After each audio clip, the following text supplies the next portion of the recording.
Welcome back again. In this section, we're going to have an overview of the process known as cellular respiration. Another name for it would be aerobic respiration because this requires oxygen. Aerobic oxygen. Okay. It's a multi-step process.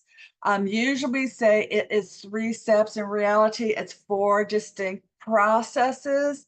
The first step is something called glycolysis. There is this middle part, which a lot of people don't call a step. Sometimes it's called a linking reaction. The second big step is called the Krebs cycle, also known as the citric acid cycle. And the last step is known as either oxidative phosphorylation or the electron transport chain. The net result of all of these put together is that we are able to make energy, i.e. ATP, from consumed food. As humans, it's from whether we're consuming carbohydrates, proteins, or lipids. We're able to make ATP from all 3 of those foodstuffs. And this process of cellular respiration occurs in most plants as well as animals. So yes, we did talk about photosynthesis occurring in plants, and that's how they're creating glucose.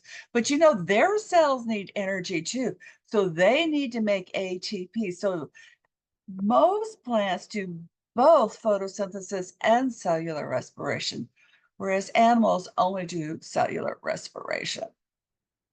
And then notice, whoops, that not only is oxygen required, but we do have the waste products of water and carbon dioxide being produced in addition to ATP. So there are different locations where the different steps occur, as well as different locations where energy is going to be made. So when we look at the chemical reaction, is glucose and oxygen is carbon dioxide, water, and energy. What is interesting is for every 1 glucose molecule, it's going to take 6 oxygen molecules. And we are going to end up making 6 carbon dioxide molecules and 6 water molecules. And in a perfect world, we're going to end up with 36 ATPs. So this is the process by which we're going to be breaking down that glucose to produce our ATP. What you don't know is that this actually requires an energy input to get started. So you gotta have energy to make energy. Did you ever hear the saying, you need money to make money? Well, that's very similar.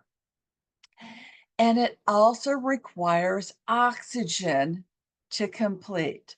As I said, we're going to have those 3 distinct steps: glycolysis, the Krebs cycle, and the electron transport chain, as well as a chemical reaction occurring between the first and the second steps. We have 3 distinct locations for those 3 steps.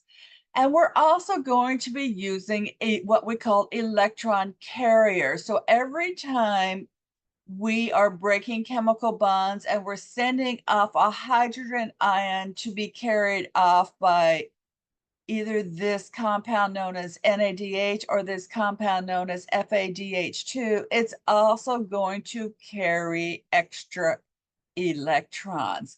And those electrons are going to be used to go down this gradient in the electron transport chain. And so this is where our energy is going to be made. Each step makes a different amount of energy. So going back and looking at that ATP, there was a lot of energy between the ADP and the ATP bond, a lot of energy stored there. There's still significant energy between the AMP and the ADP. So if we break this out, still a significant amount. But there's only just a little bit of energy in this first one. So let me have a recall from week 1. What do you need to put here for this reaction to occur? And would this reaction be an example of anabolism or catabolism? And would it be dehydration synthesis or hydrolysis? Hydrolysis. So kind of figure that out on your own before you go on. Okay. All right, so the 3 main processes. The first step, glycolysis, occurs here in the cytoplasm. Technically, it occurs in the cytosol, okay, in the solution of the cell. If oxygen is present, then the products of glycolysis will move from the cytosol into a mitochondrion. So mitochondrion is the singular form of the word mitochondria. Mitochondria means more than one mitochondrion. Okay. So if we have oxygen, then the products of glycolysis move inside a single mitochondrion. And that is where this linking reaction occurs, and we end up with something called acetyl-CoA. And this occurs within the solution of the mitochondria, which we call the mitochondrial matrix. This location is also where the second main process occurred, the Krebs cycle or the citric acid cycle. And then the products from there, the NADH from glycolysis, as well as NADH from the Krebs cycles and FADH2 from the Krebs cycles, will move to these little shells, the inner membrane of the mitochondria is where the third process occurs, what is called the mitochondria crista, and that is where the ATP will be produced as well as oxygen.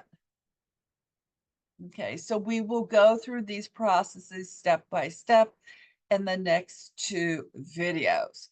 So before you move on, take a moment, do this quick think, fill in the little blanks to make sure you still understand this information which we have covered previously, because we're constantly building on information we have covered. And with that, we are done with this video, and we'll cover the first step of cellular respiration in much detail in the next video. Thank you. See you soon.